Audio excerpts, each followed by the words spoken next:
Amados irmãos, com alegria estamos retomando as nossas aulas de escola dominical, agora abordando os profetas menores.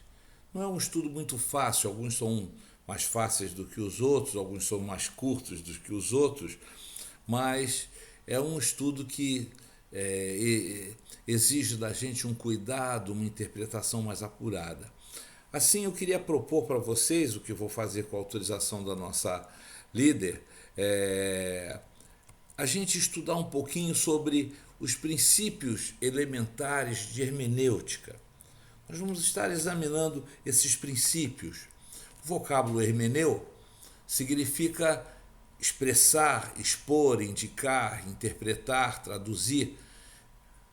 Uma definição dada por Virkler, que é um livro que eu utilizo lá no seminário, Henry Virkler, ele diz que hermenêutica considera-se como ciência porque ela tem normas ou regras, e essas podem ser classificadas num sistema ordenado.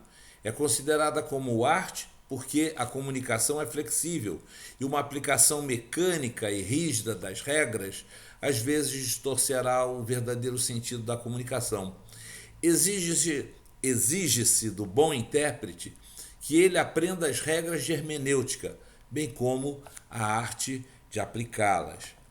A hermenêutica é, em essência, uma codificação dos processos que normalmente empregamos num nível consciente para entender o significado de uma comunicação. É importante a gente entender essa expressão nível consciente. Muitas vezes ouvimos as pessoas dizendo que o Senhor me revelou. Claro que Deus pode nos revelar. Eu mesmo tenho tido experiências com revelações do que Deus queria falar ao meu coração de maneira muito pessoal. Mas na verdadeira e melhor interpretação do texto, você não pode ter só em mente essas revelações pessoais. Você precisa ter uma interpretação ao nível consciente para buscar aquilo que o texto está falando. O problema é que nós encontramos muitos bloqueios à compreensão espontânea do texto, e quanto mais bloqueios encontramos, mais necessidade do uso da hermenêutica a gente vai ter. Eu vou usar um exemplo para vocês. Neemias 8, versos 7 e 8, tem para nós talvez a primeira notícia do uso da hermenêutica na própria Bíblia. Os levitas Jesua, Bani, Serebias, Jamim, Acude, Sabetai, Odias, Maazéias, Quelita, Azarias, Josabade, Amã e Pelaías explicavam a lei ao povo e o povo permanecia em pé no seu lugar. Desse modo, leram no livro, na lei de Deus, esclarecendo o que liam, explicando o seu sentido para que o povo entendesse a leitura. O que tinha acontecido? Depois de 70 anos no cativeiro babilônico, com certeza aquela última geração já não conhecia o hebraico. Assim, os levitas e os sacerdotes mais antigos que conheciam a língua materna, o hebraico, começam a ler a lei de Deus para o povo e traduzi-la provavelmente para o aramaico, ensinando o texto da lei de Deus para o povo. É interessante que há um texto lá no livro de Esdras que diz que a carta que Esdras levou para os sacerdotes, não me perdoem, aqueles que estavam da lei do Eufrates, os governadores da lei do Eufrates, era uma carta escrita em aramaico, com caracteres aramaicos. Esdras 4, verso 7. Assim, muito provavelmente a língua que eles já estavam falando era o aramaico. Eu falei de bloqueios. Segundo Virkler, nós encontramos vários tipos de bloqueios. Primeiro, o bloqueio histórico, ou seja, o texto que a gente está lendo foi escrito numa época diferente. Há um abismo cultural também entre nós e o texto, porque a cultura daquela época era completamente diferente da cultura que nós temos hoje. Há também uma diferença linguística, a língua é viva, a língua está sempre se alterando, se modificando, se adequando à realidade do século. E a língua que era utilizada, hebraico, aramaico e grego, ela vai se modificando também ao longo do tempo. E por fim, temos uma lacuna filosófica. Ou seja, a forma como se via a vida naquele tempo, a cosmovisão daquele tempo era totalmente diferente da cosmovisão que nós temos hoje. Assim, nós precisamos enfrentar esses bloqueios e, com a ajuda da hermenêutica, vencê-los para ter a melhor interpretação dos textos. As escrituras devem ser interpretadas literalmente ou figurativamente, simbolicamente. Por exemplo, se eu ler a frase "foi colocada na cabeça do rei uma coroa cintilante de joias", ela pode ser perfeitamente interpretada no sentido literal. A coroa na cabeça do rei, ela era cintilante de joias. Mas olha só essa frase em sentido figurativo. Um pai bravo falando com o filho: "Na próxima vez que me chamar de coroa, você vai ver estrelas ao meio-dia." Ninguém vê estrelas ao meio-dia. E coroa é o que se põe na cabeça, mas aqui, particularmente no Brasil, a gente chama os mais velhos de coroa. Alguns livros, como o livro de Daniel, o livro de Ezequiel, e o livro de Apocalipse, são cheios de símbolos, de figuras. E olha só esse texto de Apocalipse 12:1.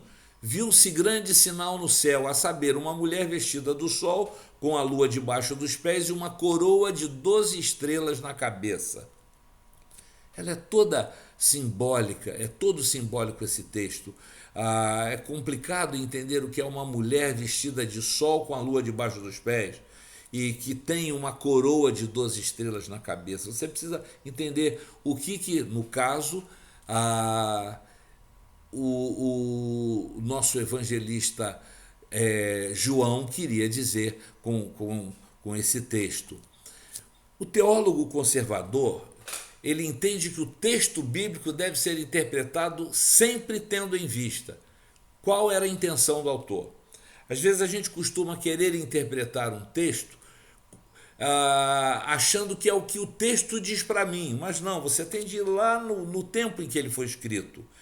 E você tem de buscar conforme as pistas que você vai encontrar no texto, e na sintaxe do texto você vai tentar entender e compreender o que o autor queria dizer. O autor está escrevendo ou está falando para um povo e ele então precisa se fazer entender aquele povo.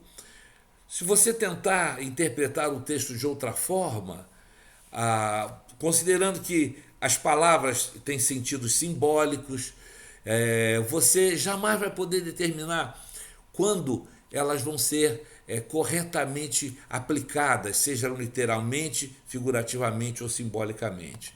Eu quero terminar apresentando para vocês um texto muito interessante, um quadrinho fornecido pelo Henry Virkler, que ele nos apresenta alguma dessas figuras. A gente encontra muitas figuras, e nesses textos que nós vamos ler, nós vamos ver muitas figuras. Por exemplo, o que é uma símile? A gente sabe que símile é quando o texto diz o reino de Deus é semelhante, ou o reino de Deus é como. Quando você amplia uma símile, você tem uma parábola. A parábola, se você estudar, ela tem uma característica muito própria. A parábola tem uma história e tem também uma aplicação, que são separadas. Elas são separadas. Já as alegorias, não. A história e a sua conclusão, a sua aplicação, estão entremeadas ou entremescladas. Agora, quando você comprime uma parábola, você vai ter um provérbio. Quando você comprime uma alegoria, ou condensa uma alegoria, você vai ter também um provérbio. Agora, uma metáfora, quando você amplia o entendimento de uma metáfora, você vai ter uma alegoria. Então, esse quadrinho é muito rico e muito legal para a gente poder entender e saber que tipo de está sendo aplicado. Poderíamos falar também dos tipos, das tipificações, dos antítipos. Cada antítipo do Velho Testamento, ou alguns dos antítipos do Velho Testamento, tem seus tipos no Novo Testamento. Isso é bem legal da gente encontrar e da gente estudar, mas vai ficar para outra ocasião. Que Deus abençoe cada um de nós no estudo da sua palavra.